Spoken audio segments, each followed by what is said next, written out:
முன்னணி நடிகையாக வலம் வரும் காஜல் அகர்வால் 2004ஆம் ஆண்டு நடிகையாக அறிமுகமானார். 2009ஆம் ஆண்டு இவர் நடித்த மகதீரா மிகப்பெரிய வசூல் சாதனை புரிந்தது. இவருக்கு அத்திரைப்படத்திற்கான பிலிம்பேர் விருது பரிந்துரை செய்யப்பட்டது. இதனைத் தொடர்ந்து பல முன்னணி கதாநாயகர்களுடன் நடித்துள்ளார். தற்போது தமிழில் வெளியான கத்தி ரீமேக்கை கைதி நம்பர் 150 என்ற பெயரில் தெலுங்கில் எடுத்துள்ளனர். அதில் சிரஞ்சீவி, காஜல் அகர்வால் நடித்துள்ளனர். இந்நிலையில் விஜயின் 61வது படத்திலும் அவருக்கு ஜோடியாக நடிக்க ஒப்பந்தமாகியுள்ளார். காஜல் தற்போது அஜித்துடன் தல 57 படத்தில் நடித்து வருகிறார்.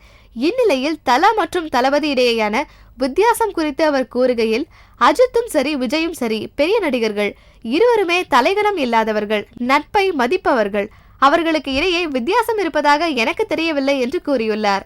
காஜல் அகர்வால் விஜயுடன் ஜில்லா, துப்பாக்கி ஆகிய படங்களில் நடித்துள்ளார் என்பது குறிப்பிடத்தக்கது.